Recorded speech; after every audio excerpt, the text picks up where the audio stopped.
It's showtime, it's telling me. You are live. That's what it's telling me. So I'm going to go live then. Hi, welcome, Tim. It's great to meet you today. I'll just do a quick introduction. I'm Sarah from the SuperGroup Pro, and we are an exclusive membership club. And we concentrate mainly on creating opportunities and maximizing success for people. And I've had many conversations with you, and we often say, wouldn't it be fun if people could be a fly on the wall and listen into one of our conversations? Because I find them fascinating. So I don't know about what everybody else might think, but let's give it a whirl. So over to you, Tim. I'd love it if you could give us an introduction. Oh, hi, Sarah. Yes. Good morning, good afternoon, wherever you are. My name is Tim Fraser. I'm a songwriter. As somebody described me about 3 or 4 weeks ago, I'm a journeyman songwriter. I've never had any dreams of being an artist, a singer, songwriter, or any of that. I like writing songs, and I love it when people choose my songs. And I also write, or can write, all parts of the song, whether it's words, music, whatever. But if I work with somebody and somebody else wants to do just the music, then I'll be a lyricist or whatever. And I think that helps. So amazingly, I'm still here, still doing it. I think you're selling yourself short, Tim, because I know that, you've had a very varied and illustrious career in the music industry, and you've written across many, many genres, and you're really still out there today. And I'd love to talk a bit more about it, actually, because I know some of the stories, but I am fascinated. I'm always fascinated to listen to this story, and I'd love to hear it again from you. So what was it that actually got you into the music industry in the first place?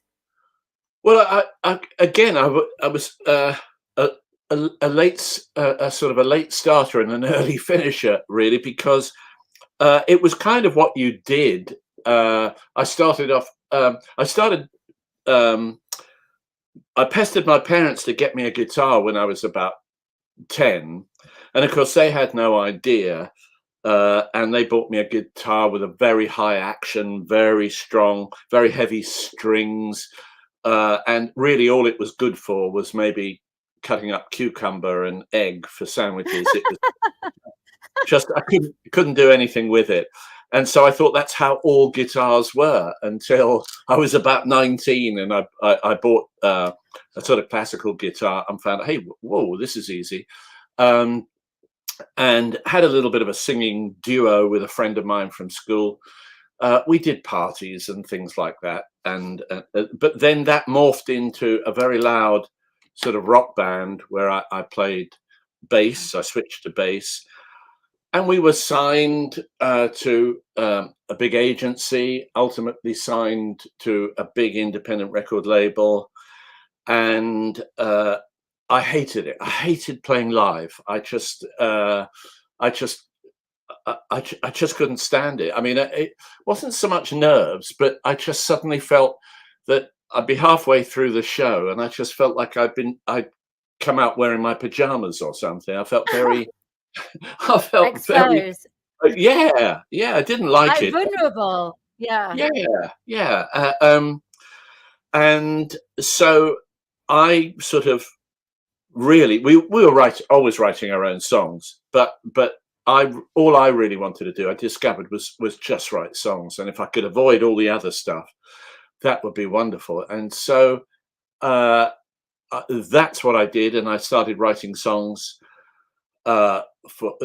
through the record label and through other record labels who knew of me at the time. I mean, I'm really just out of my teens when this happened. And there were some sizable sort of successes abroad in the US, but I realized early on that this wasn't going to be enough. This wasn't going to be able to keep me, and I could have visions of working in a music shop wearing a baseball cap and listening to people play Stairway to Heaven all morning, you know, as they try out guitars. So I stopped. Absolutely stopped. Early 20s, and started up other businesses completely unrelated to music. How did you feel during that period, Tim, of leaving the music industry behind? Was it really difficult for you? No, at the time I was sort of glad to be out of it, to be honest. I kind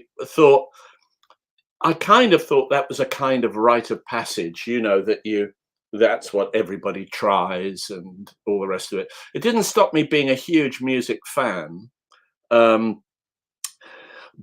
once you get a business going and you're fighting to keep it going, and you've got a lot of people working for you, that really you haven't got any other time in your mind. You haven't got thinking time. You know, it means late nights working, bringing work home at weekends and all the rest of it. And the business was involved in a kind of specialist printing, security printing, and that at the same time doing a little dealing in commercial property and all the rest of it.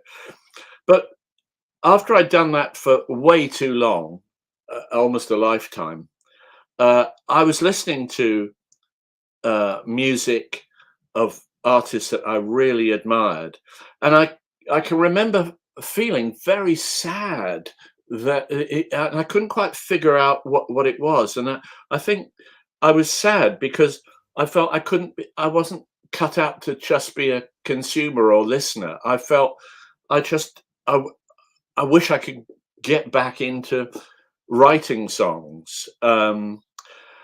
And what happened I was getting seriously fed up with working as hard as I was. And this is now at least 20 odd years after I left the music business. And traffic used to be very busy going between my offices and home. Used to be, you know, I used to let the traffic die down, and I thought, well, while I'm doing that, why don't I just go and buy a guitar and I'll do a bit of strumming while I wait for the traffic to go down. Just Can't really keep you away from that guitar.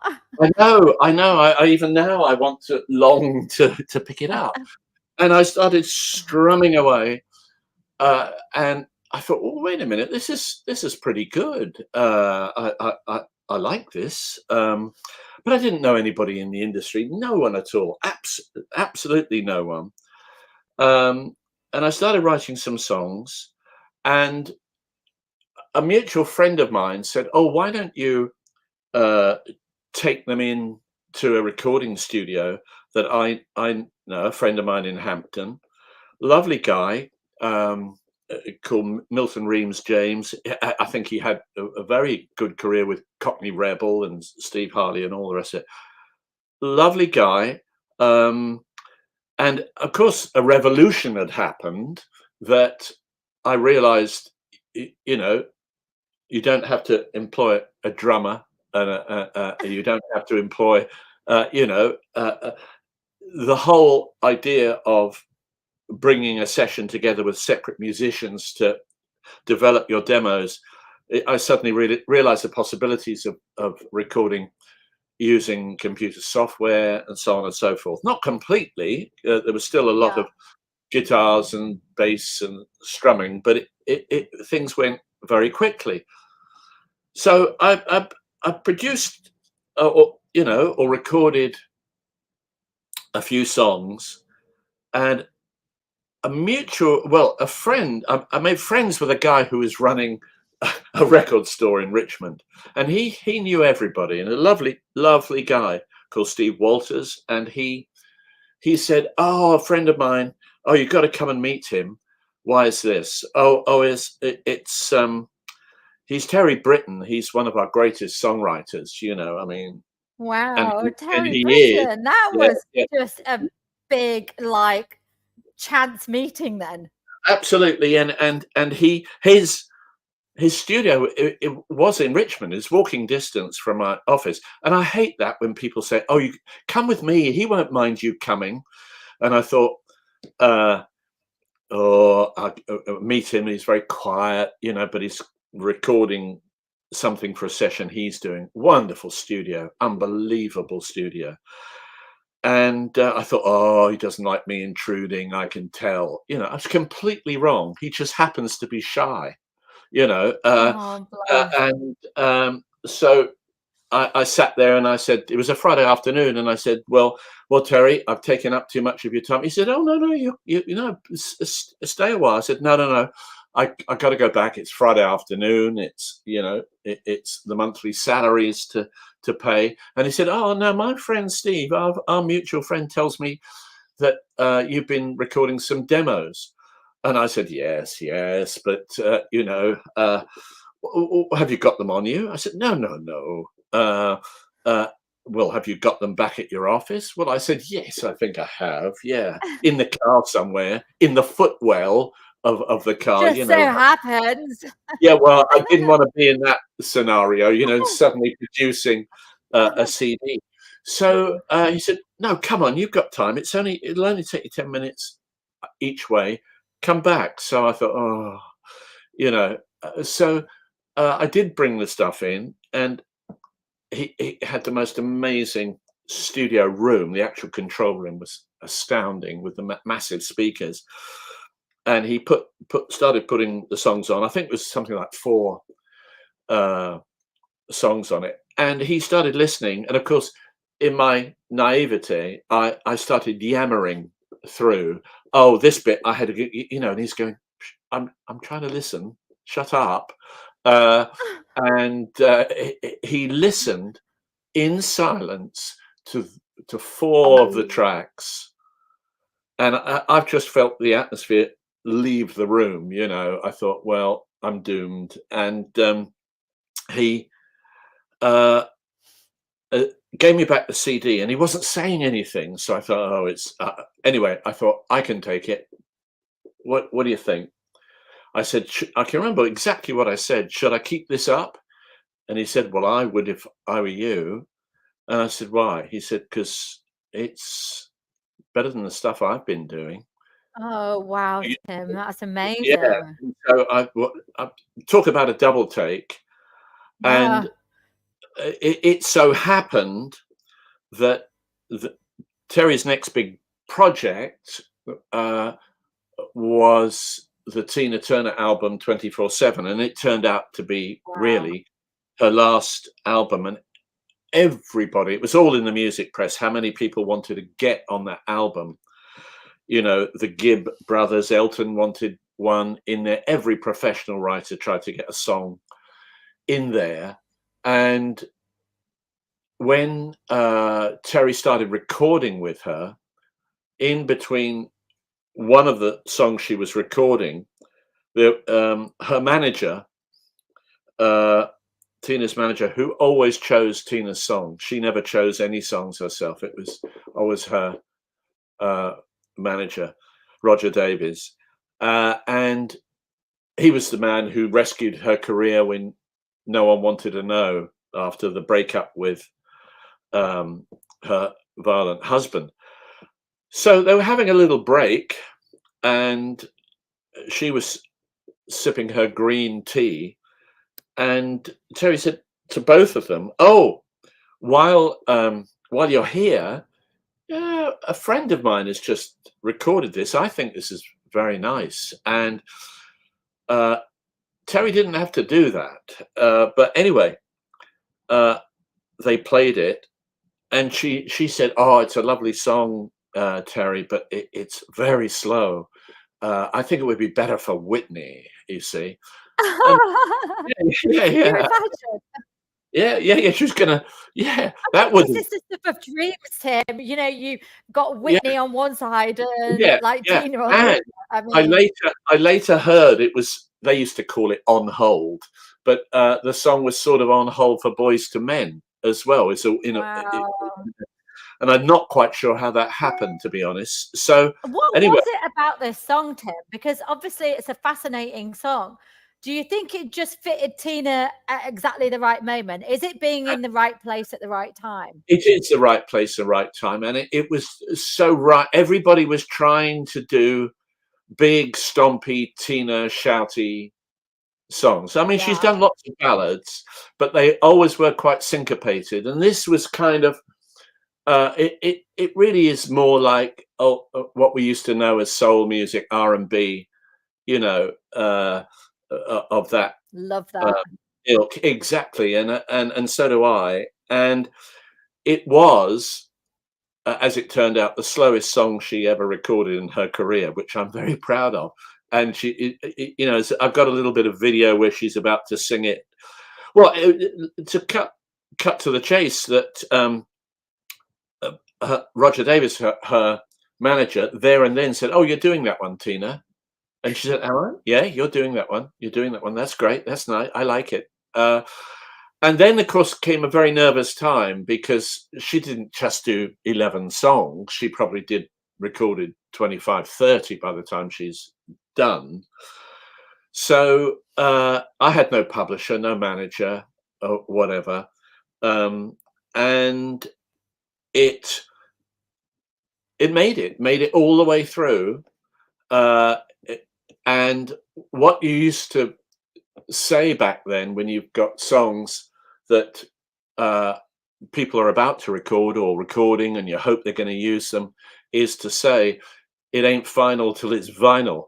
And the Yeah. only real way is, back then, going into the record store, buying a copy, seeing if you're on the record label, and then hoping they spelt your name right. So So uh, would you yeah, only get to find out sometimes after the event whether it yeah, had actually been published? You would only know. yeah.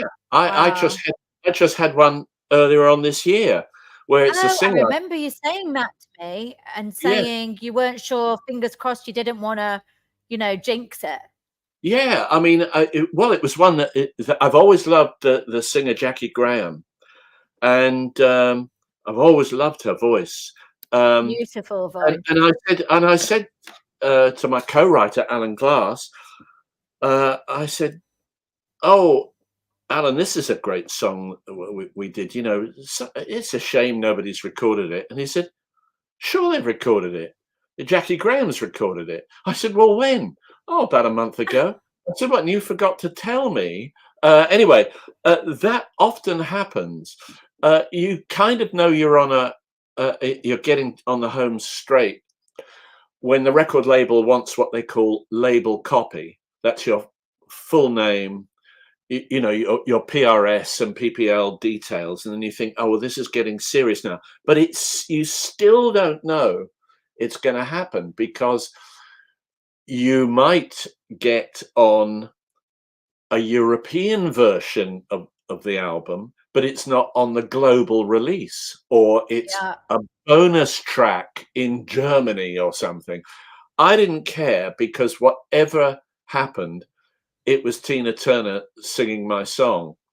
And I remember Terry Terry is, we have been close pals ever since. It's been a long time, but we are really close buddies, and we write and we go for coffee and, you know, lunch. Just I mean, I sometimes think that the relationships that you make in this industry can be so deep.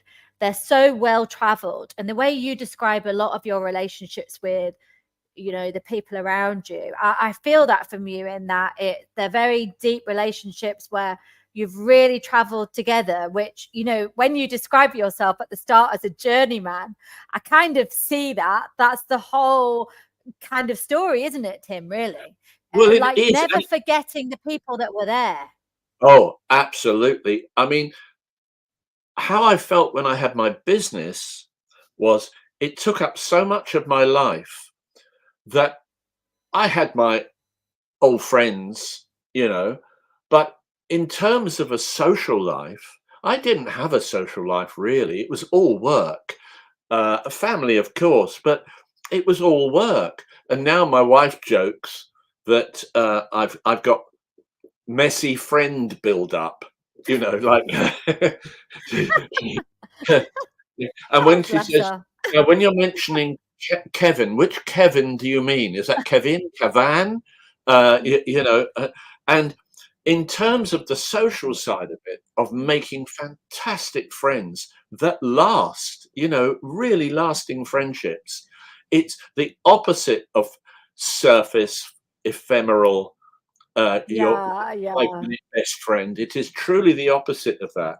So once that started, uh, that record came out. I got into it and concentrated much more on writing songs, but I hadn't really stepped out of my business at that time.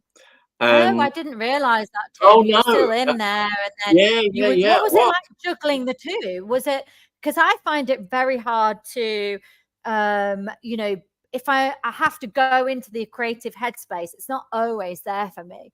You know, and things can come in when I'm least expecting it. So was it very difficult balancing the two? Well, it actually wasn't. And really, what the way looked at being creative was the way that I looked at a business. In other words, Yeah, being being creative doesn't mean you're waiting for the muse to perch on your no, shoulder. Being creative is a state of mind. You have to get in a state of mind and ration your time, accelerate the process. I always used to say that having unlimited time to create is actually the enemy. What you need yeah, is a deadline, and you know, a bit yeah, like putting in your homework, maths homework on yeah. Sunday night, leaving it to the last minute. You know, so Yeah, it's very much like that. It's like that saying, isn't it? Give a busy person that thing to do if you want it to actually get done. And I think for a lot of people, when this is not true of anyone that you know, I don't think, but for a lot of songwriters, it's almost like there's so much space ahead of them that it can be tempting to not get finished with something, or to go back and, you know, over the years revisit something. And oh I yeah. mean, Well, what's your thought on that? Is it better to just sometimes, when do you know is the right time to leave a song alone? Because this kind of brings me into the next question of, you know, what really makes a killer song? I mean, is there such a thing as what makes a killer song? What do you think about that whole thing? I think we've all got songs where we think, why wasn't that a success, that song? Yeah, Can't you hear what I'm hearing or whatever? You're not always the best judge of your own work. I think the only way to look at it is, and this sometimes is what makes a hit, is that you know when you've finished a song, when you know that there's absolutely nothing you can add or take away to yeah, make it better. Uh, that's that's the song, and it you know, you feel like it's been carved out of rock. It couldn't have ever been anything else. And I think, you know, people with, say, a great deal of uh, opportunity with home recording, with their own studio recording at home, uh, it almost gives you an unlimited horizon, which is great in one way, but it means you can flit from one thing to another. And sometimes the songs are only based on the production value that you've started, and not yeah. the the bones, the structure of a really great song. I mean, for example, there's a wonderful songwriter called Roger Greenaway with Roger Cook. He wrote down the years unbelievable, so many hits that I can't even enumerate them now. But however, uh, I mean, for example, he wrote "I'd Like to Teach the World to Sing" and you know, "Something's Got a Hold of My Heart," and it's just massive global evergreen hit. Instantly recognizable songs that Instantly everybody would. Yeah. And I was sitting in his office because he was the London president of ASCAP for quite a while, the American equivalent of PRS, or one of the American equivalents. And I said, Roger, I heard a rumor that you and your other Roger Cook, you wrote nearly all of your hits on a ukulele. And Wow. he pulled open his drawer and he said, yes, Tim, this one. It was in his office drawer. So if you think all the production in the world won't improve a song, you can't dignify a terrible song with production. And so I think you pretty much know when a song is there. But what you've got to do is stop thinking about the damn thing, and you've got to immediately start work on other things. Yeah. Immediately Because start. that can be very difficult, can't it, to actually live alongside the song and, you know, not be tempted to go and do something else with it, rather move on to the next thing. Oh, I And think maybe give it. the song can wait, because even Yeah.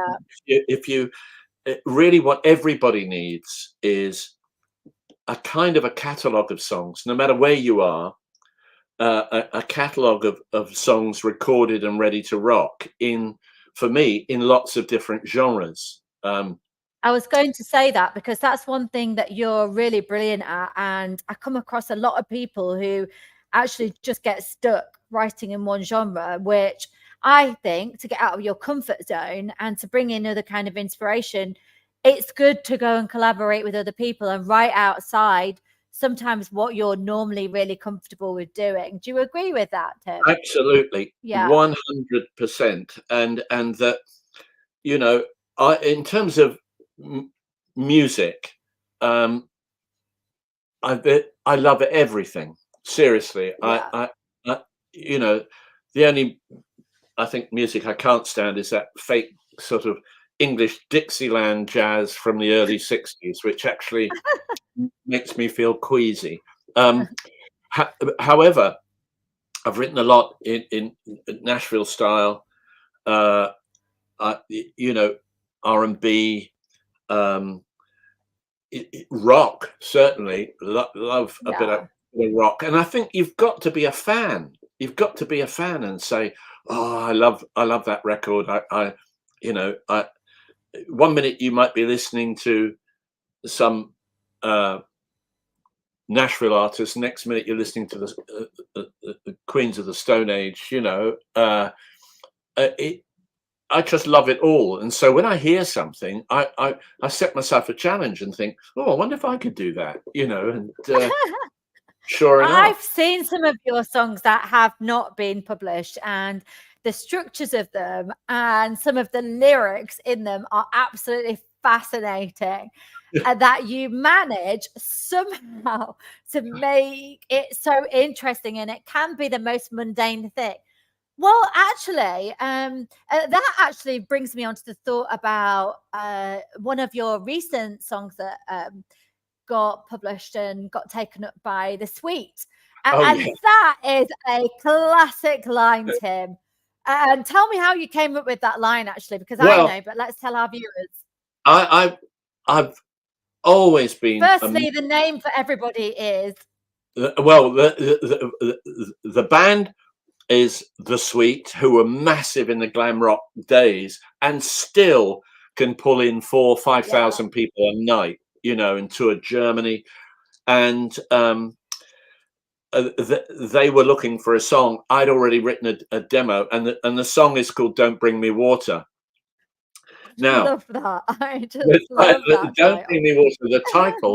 The title came about was I was the management of an artist, a young guy.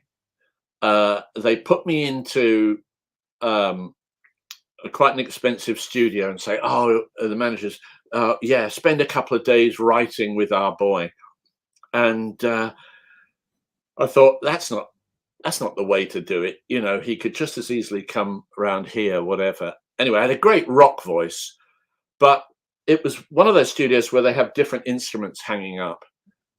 And this kid wouldn't leave them alone. Every time I was trying to think, he was banging on some guitar, or he'd found some percussion, and he's banging that. And I thought, this guy's got way too much energy. So I wasn't getting anywhere. So I thought, I don't know, what should I do? Should I give him the Evening Standard and tell him to go off and sit somewhere? Anyway, so I said, look, I think we ought to take a break because we were getting nothing. And I said, I'm going to go and get some sandwiches. What do you want? You know, and he says, oh, I don't want sandwiches. Could you get me a crunchy bar, a double lion bar, or whatever it was, this, that, and also a Lucozade Plus or something. And I thought, my God, you're already sugared up. You know, I said, no, I'm not. No, I'm not getting you that. I said, I'll just get you some water for a start. And he said, oh, don't bring me water, thank you. And I thought, oh, brilliant. So I, you know, gently brought proceedings to a close, and then later on that month wrote the song. But tell me something, Tim, that I'm fascinated about, and I think everyone else will be as well. When you hear something like that and you get that line, what do you do with it? Do you just park it in your brain? Do you write it down? What do you do with it? Oh, well, I think everybody should have a notebook of title, because I'm of the opinion that the title will give you the story, and the story will give you the chorus. And when he said, don't bring me water, I just then had this image of a very macho guy who is used to mistreating the women in his life.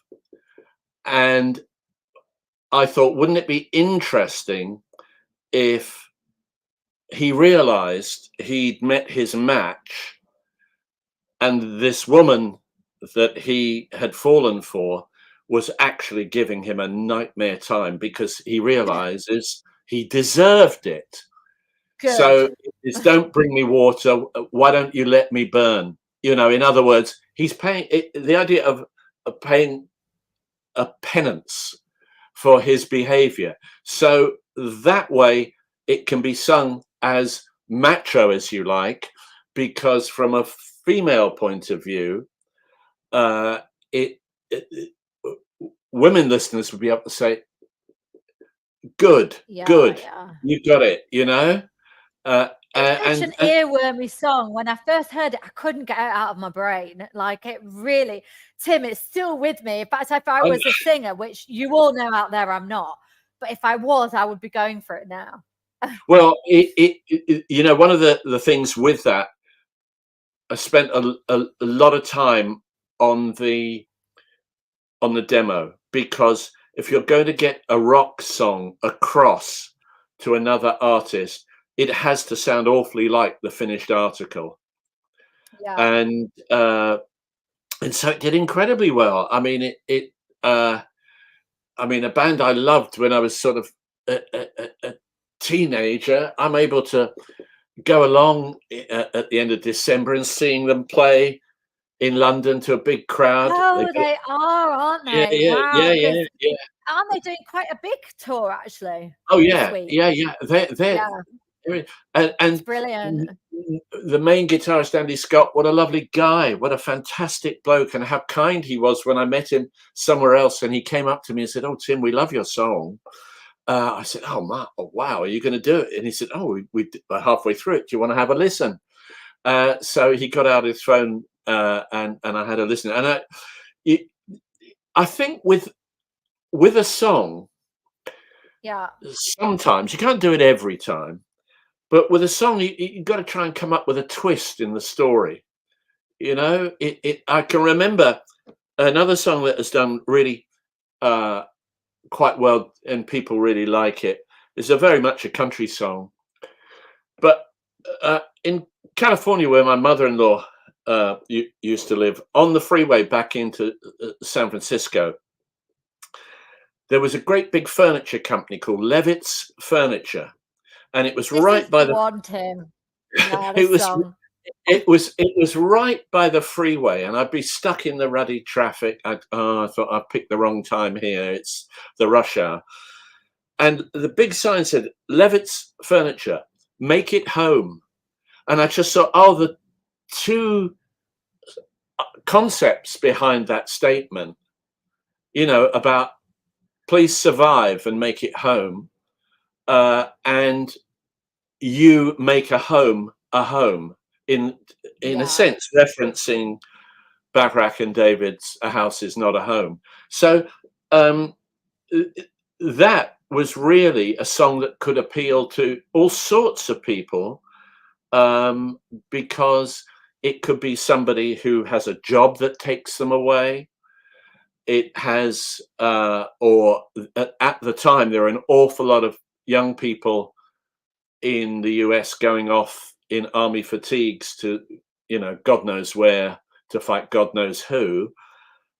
So make it home, it really hit the spot. So I really do try to, the story is so important, even if it's rock, even if you listen, uh, if you listen to a lot of Prince stuff, apart from the really funk things where he's just really doing a James Brown and the lyric isn't that important, but in the vast majority of his songs, even when they're rock or they're beautiful ballads, like The Most Beautiful Girl in the World, Beautiful. yeah, just it's his lyrics always have a fantastic story, and also, I think that is, you're totally spot on about this. It's the versatility and the actual storytelling. It is so paramount, isn't it? In a lot of the great songs out there. well, you're improving your chances. You're improving your chances. If you work in other genres, you're not, if you only work in one genre, fair enough, you may be absolutely brilliant in one genre. But if you can write in more than one genre, then you've got other opportunities to appeal to all sorts of other artists. And it's, it is, and you have to be prepared to really work at the song so that things make sense in it. I listen to a lot of songs and I think, wait a minute, who's talking now? Who's in the room? I don't understand this. I know a lot of people say, oh, I don't listen that closely to the words. Well, some people do, and so it is important. This is why country music is so eternally popular, because do you of think, like, stories. also people like Taylor Swift, do you think that's why she's so popular? Because so many people resonate with actually what she's talking about. Absolutely. She's I'm probably not her target audience, but for young women, Absolutely. she makes absolute sense. And if you listen to all the big artists, all the big country artists, they're all about stories. And there's also a twist usually in them where they get you to look at something another way. And that's very satisfying when you're hearing a song. I think what's also story. Oh, sorry, Tim, go on. Go on. Yeah. I was just going to say, I think what is also so fascinating about your story is that it's not just about, because I know we've had many conversations about it's all about the song. But when you've got the song, you don't just rest on your laurels. I know you don't. You're out there hustling, trying to get these deals underway. And that's what's so brilliant about what you're doing, because I think for a lot of people, sometimes they get a bit stuck because they may have something, they may have recorded it, they may have got it out on a few digital platforms, etc. But they don't really know where to go with it. They don't. It's a bit like that saying that you always say, which is, "You've got the song, now what? Now what? What are you going to do with it?" And I mean, what do you, when you're happy with the song, what would be your next port of call? Are you straight out there contacting, networking? No, I mean, I do contact, network, keep in the loop. That, but that's added to the catalog, you know. And so when you hear that somebody's looking for something, you're able to say, well, that might fit, you know, that might fit really, really well. And I think, Oh, it's because you've got such an extensive catalogue that it's a yeah, bit like you can always bring something out that might be relevant, rather than trying to shoehorn it in the other way. absolutely. Right. Okay. That's, yeah. And providing, when you're doing a demo of a song, providing you don't kind of date stamp it with a certain sound. Yes.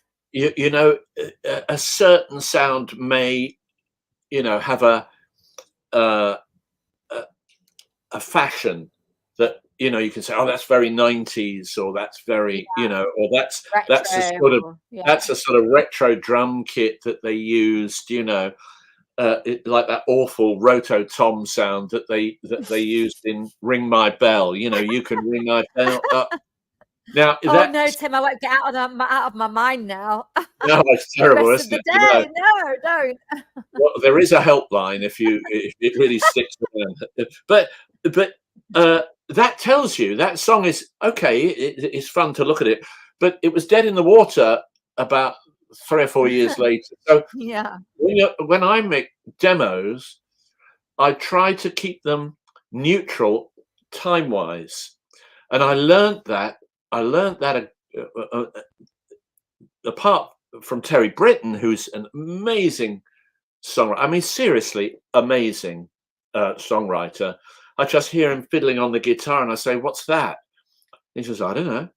And then I play something. I said, "What's that?" He said, "I don't know. I'm just playing my guitar. Leave me alone." So, but what he is brilliant at doing, and this is pure instinct, I think, he's very good at thinking what the artist will do next. So Right. if you're trying to submit a song to an artist, don't pick something that's absolutely what they've done before. You know, keep it rooted in what they are and who they are, but just take it somewhere else. And you know, it, that's what I learned from Terry Britton is, uh, you know, just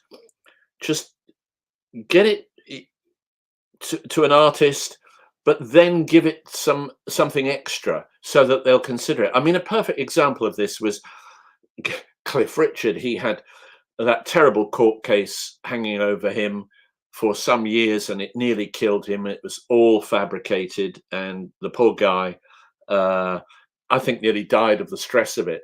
When it was all over, he was going to have his Christmas album and the Christmas single, and usually he's number one. And everybody was submitting songs like, you know, I've survived, I've overcome, you know, and like it was a big finale song for, you know, a pop competition. You know, Terry thought, no, he's got a house in Barbados.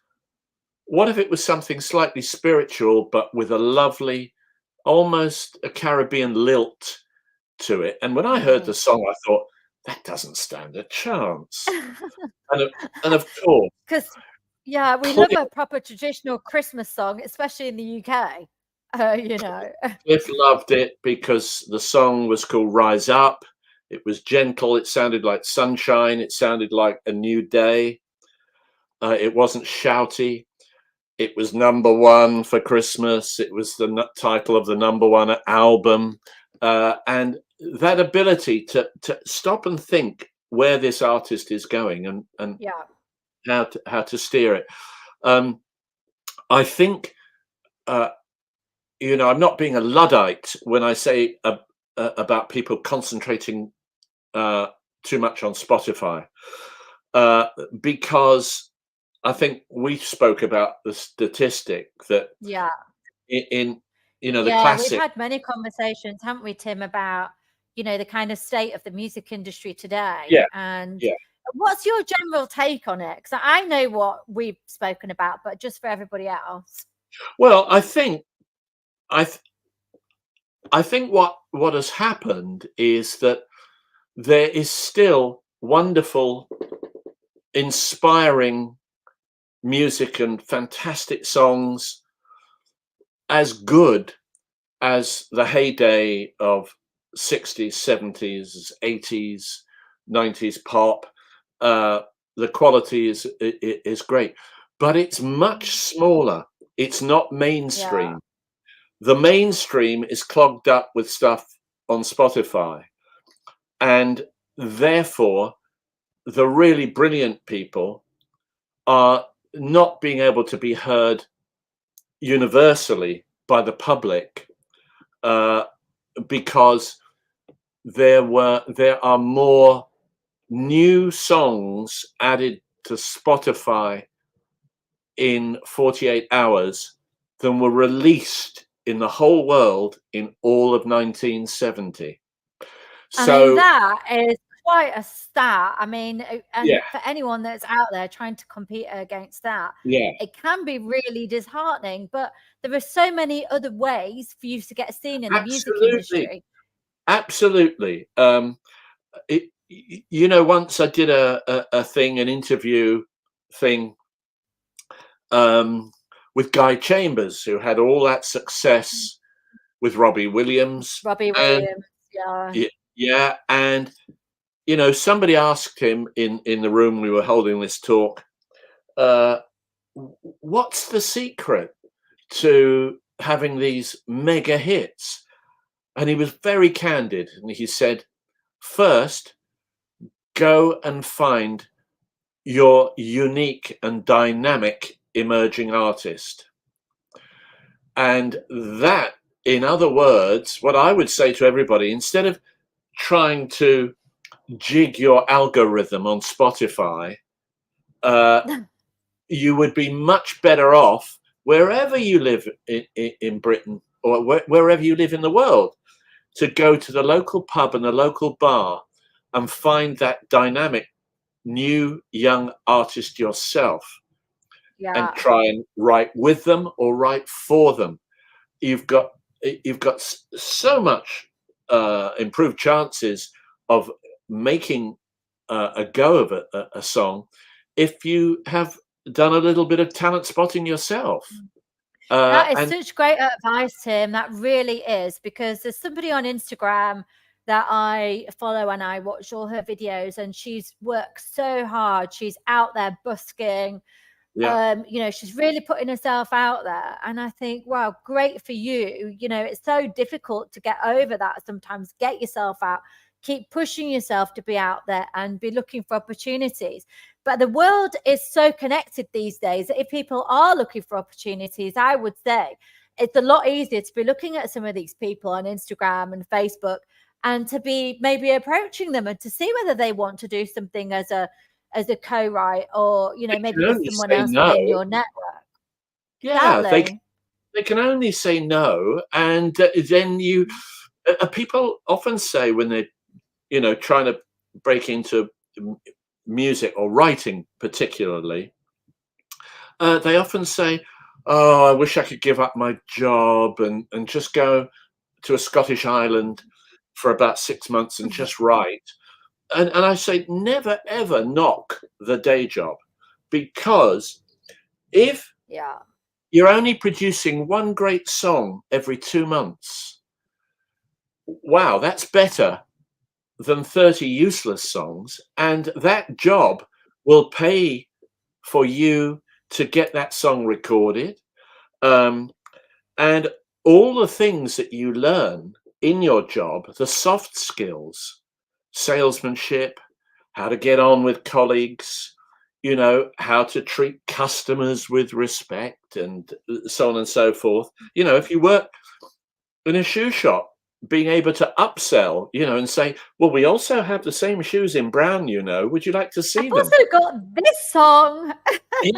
Exactly. And all those skills are, you can honestly see, you don't have to be pushy, you just have to be there.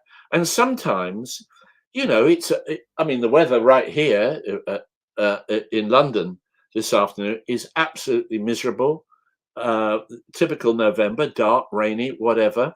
Well, I'm not saying there is, but there may be a gathering somewhere of some networking stuff or whatever somewhere tonight, and you've really got to go out in the rain, get on the bus, and get up there. And I agree. and You you know never what? know where it's going to come from, do you, Tim? You never know that person that you might meet, or that Absolutely, collaboration, or just, and it's not always immediate, but you might remember somebody from a while ago that you might have come into contact with, and absolutely, something and may very well happen. But London's fantastic for networking. Well, there's well, many yeah, cities actually that well, yes. I mean, because there's such a in all the cities, even smaller towns, in absolutely. Britain. Uh, I mean, the Scottish music scene, the Welsh music scene in Manchester, Liverpool, my goodness, in Newcastle, you just could go on and on and on. And go out and look, and people have to be realistic and say, am I really the best art myself? Do I have to be? Mm, I hate the word singer songwriter. I think it's a scourge. I think it should be songwriter singer. And mm, if you listen to the greats, what we call singer songwriters, the Joni Mitchells, the Carole Kings, the James Taylors, and all of that ilk, the Billy Joels. But what made them different? They just happened to be wonderful singers. They just happen yeah. to look the part as well, brilliant performers. But if you're not a brilliant performer and you're performing your songs, are you fouling your own pitch by being a lousy interpreter of your own songs? And conversely, if you're a great artist, you're in the right age group, you look the part, you're a really attractive looking person, you've got stage presence, you've got a great voice. Are your own songs good enough? Really? Are Yeah, you yeah. once again ruining your chances by singing your own crummy songs? Why not? Well, yeah, why? Everybody, you That is always, so true to him. It really is. I mean, I will look I at all those. sometimes think, wow, if you Yeah, were just maybe working with someone else, or I think it's a very difficult thing because there's so much pressure on people these days, because they don't, a lot of people, more often than not, I'd say 99% of people are not with a label, and there's all this pressure to suddenly have all these skills that you may not have, especially if you're a bit younger, and haven't had certain experiences. So it's very difficult. And I think that what's fascinating about this chat is if we really take it back to basics and listen to what you've been saying, it's so invaluable. Taking it right back, working on it, working on your craft, yeah, really honing it, getting yourself out there, working with others, collaborating, working outside your genre. I think it's so invaluable. I love all that. Thank you. Just moving on. So yeah, one question I have, yes, right. and I know you hate to name drop about people you're working with, but I know you're very active at the moment and you're really out there. Without mentioning names, if because I know some of this is confidential, but can you describe maybe some of the genres you're working in, or some of the songs that you might have coming up? Yeah, I'm uh, I'm working with. I don't mind. It's fine. I mean, I was introduced uh, to the artist Rumor, who I've always loved, by a mutual friend in Nashville, and we hit it off. And our meetings were a good 3 meetings here with tea and biscuits, putting the world right before we thought about doing Right. anything. And you get to know somebody, and you find out if you're going to be of any use to them. And she's great. I really respect her because she knows what she wants, but in a nice way. She's a kind. I think it's one of my mottos is be nice. Yeah.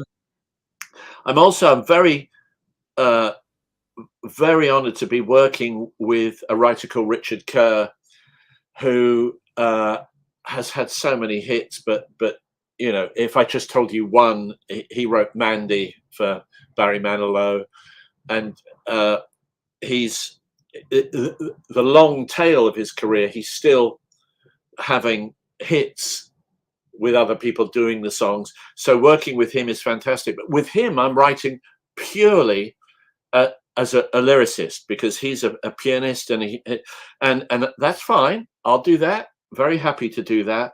And now he's taken that further and saying, well, look, I'm not going to send you the music.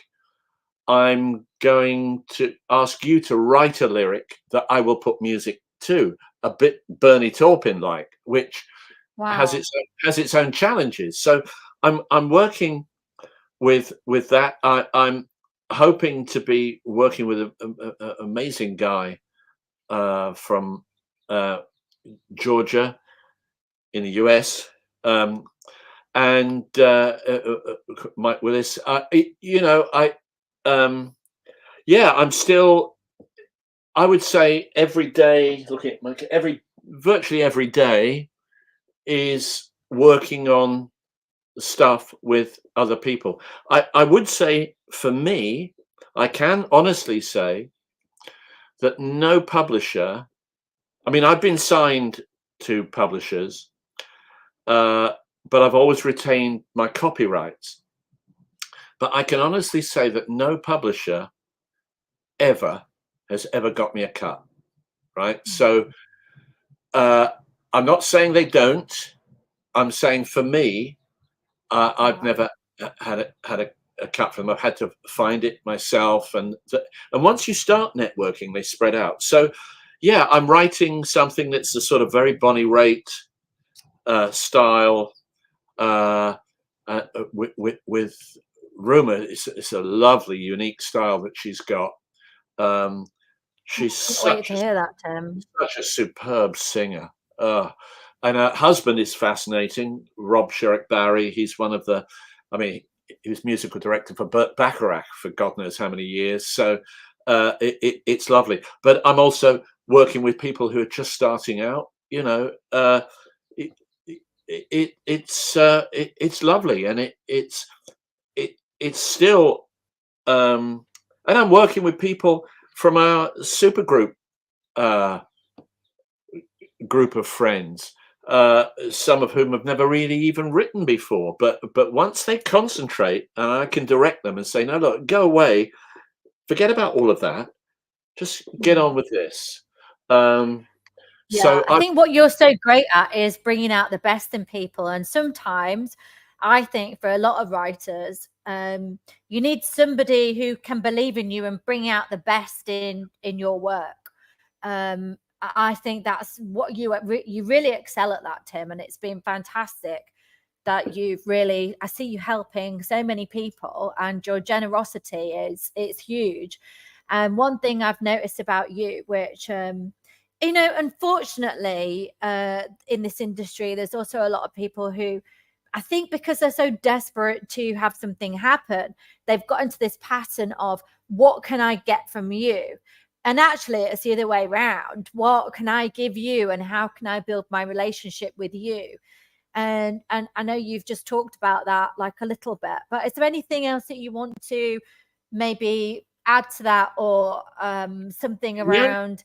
the only thing I know, would add, how people can really get out there and just make it happen. writing a song, getting to write with an established artist, the whole an established songwriter, the whole thing to remember, there is no inner circle, right?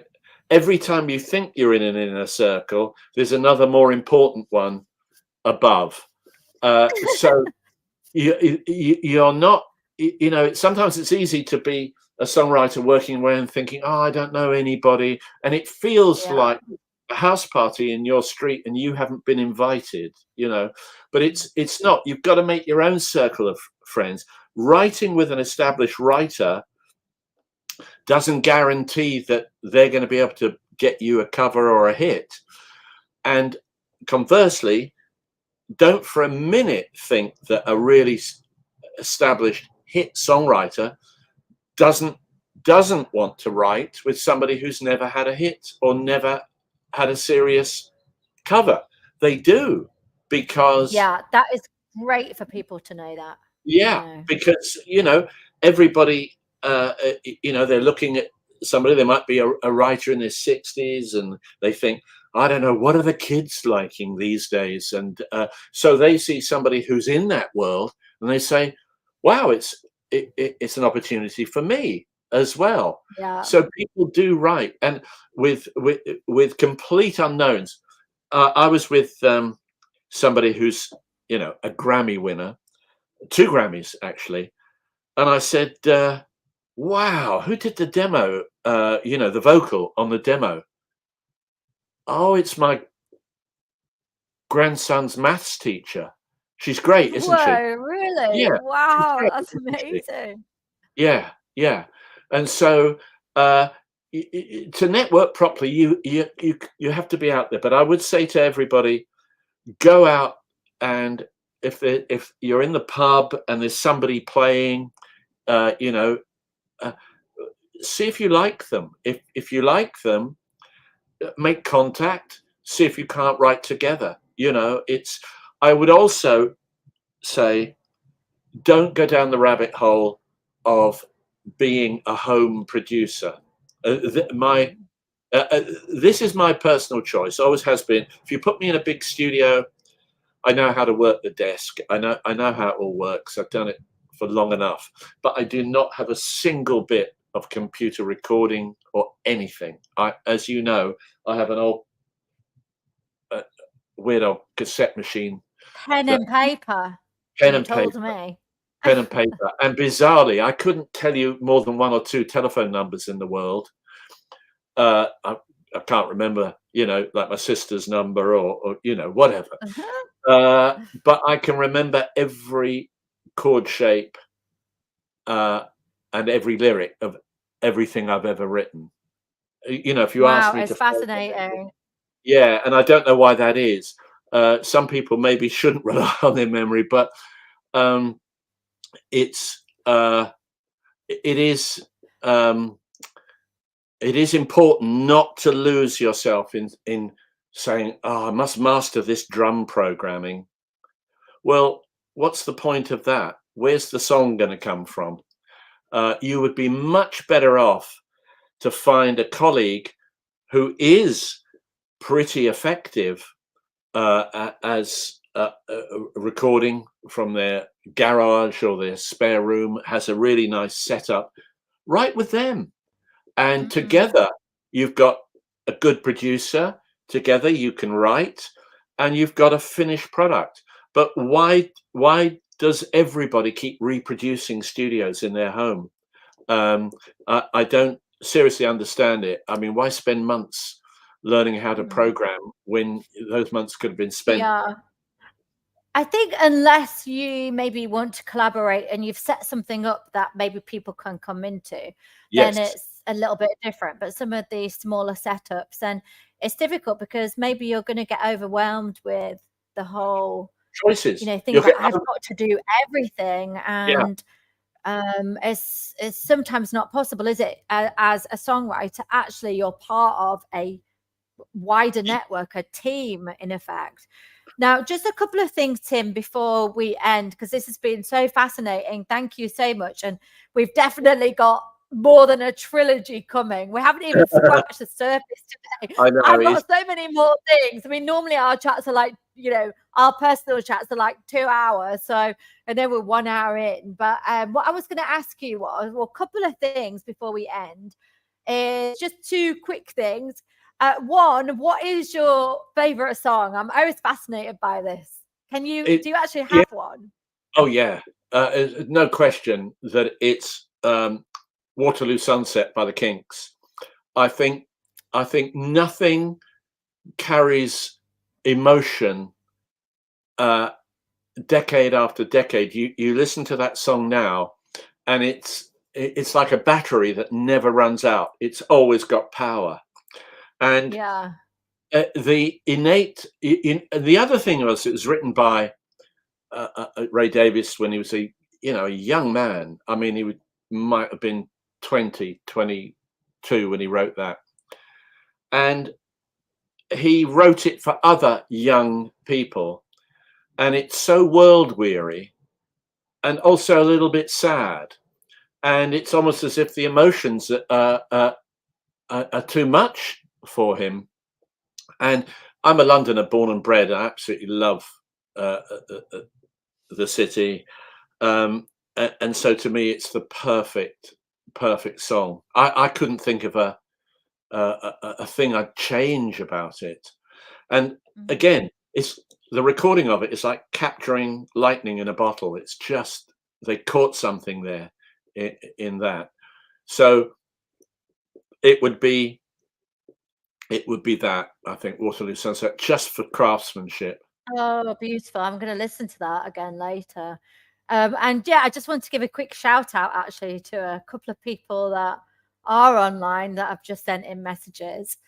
One, Robert Taylor, Fuzzy Boy, lovely to see you Fuzzy here. Boy. Oh, Yeah. Fuzzy Boy. And Chris Mars. Yeah, hi, Chris. I know you're just on the way to the country. Thanks for logging in. Two fantastic people we've got with us. So amongst many others. So yeah, great to have you here. And finally, Tim, I'm intrigued about this because I think there's so many layers to you, and I think that is also the essence of a good songwriter, is somebody who has a lot of layers, can bring a lot to each song. What is something that not many people might know about you? I'm tall. Yeah. Um, Oh, somebody just put the heart sign then. Yeah.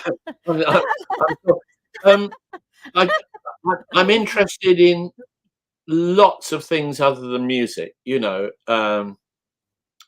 I say, I'm a London fanatic. I was given the freedom of the city some years ago. I'm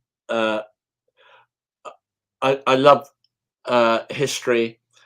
Anybody can make me happy, but by giving me a book about London. I'm as obsessed about London as Woody Allen was about New York. It's just the most amazing place.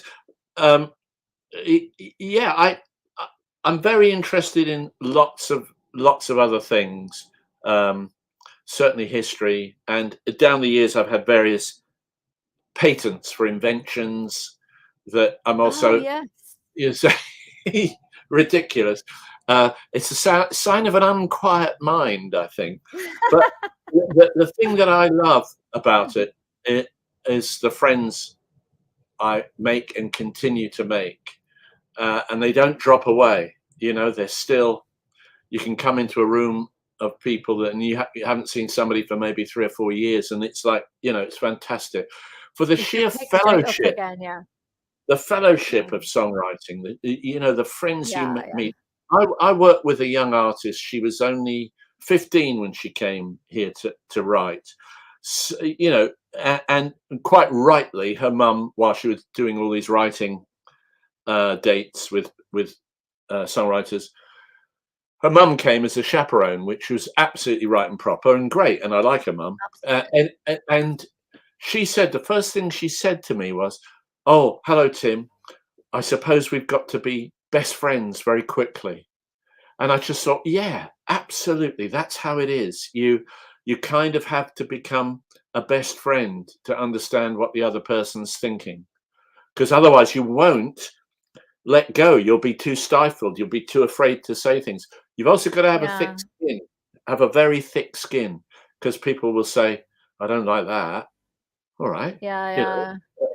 I so think that's how maybe you've stayed so resilient, like, and your people skills and the way your relationships with people, you really understand people, and that is quite a skill as well. And I would say for anybody out there that, it really is sometimes putting yourself in someone else's shoes and seeing it from another point of view to be able to understand the relationships and being able to gauge a situation very, very quickly, yeah, especially when you're in a writing situation. You've got to be able to, I know you've told me that you've got to be able to gauge that situation very, very quickly and understand what those dynamics actually are.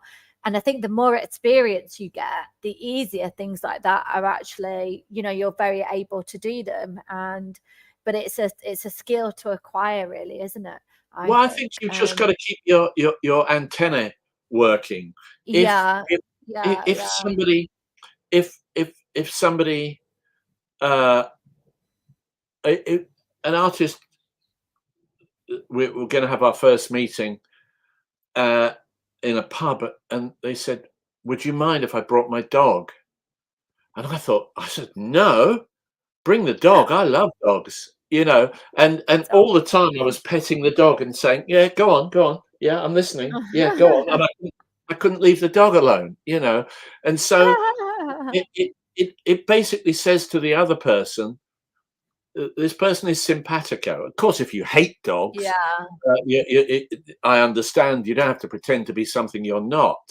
But I think you have to be down to earth. yeah, I hate people who uh, are lofty. yeah, I've yeah, been pointed at some songwriting sessions with you know huge writers, and what I discovered very quickly is they want you to acknowledge their success, but not be all over them. They hate you absolutely. slobbering all over them, saying, "Oh, well, Yeah, whatever. Oh, you're the boss. Oh, I've always admired your work. Oh, give it a rest. Uh, they haven't got time for all that. They want you to know their mm. catalogue. I mean, have we got 1 minute for a story? Oh, yeah, absolutely, Tim. I'll give you this 60 seconds, and then we'll Okay, find and out then how I'll to contact shut up. you. I've written with Lulu, who is just wonderful, and it was so much fun. But she was here, and we were working away, and she said, uh, as artists will, who have had a very long career. Oh, what do you think? What's your favourite song of mine? Do you think? And everybody's, people are going to say, "Oh, I love Shout," and she does the big shout, and Oh, I said, no, no, no, no, no.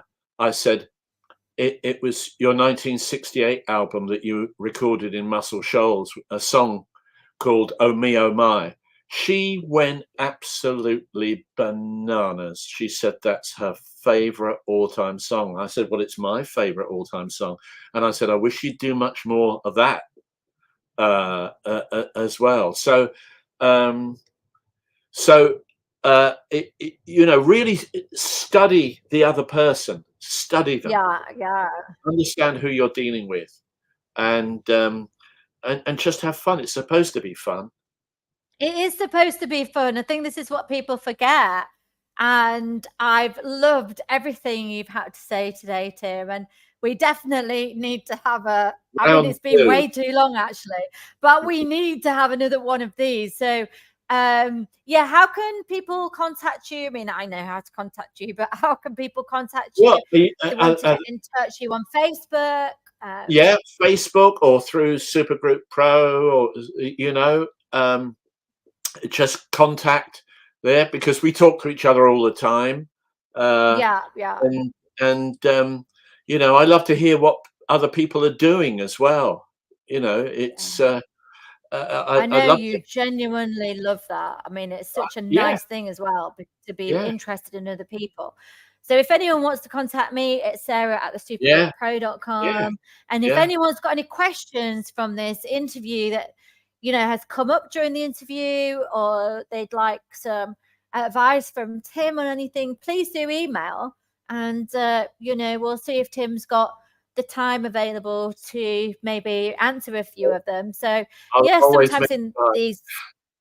Yeah. Thank you, Tim. It's been so wonderful to talk to you today, and many key takeaways from, getting yourself out there, networking, writing outside your genre, getting outside your comfort zone, Looking for getting talent. humble, understanding, looking for other talent to collaborate with, creating Don't give your up. own lane to be in.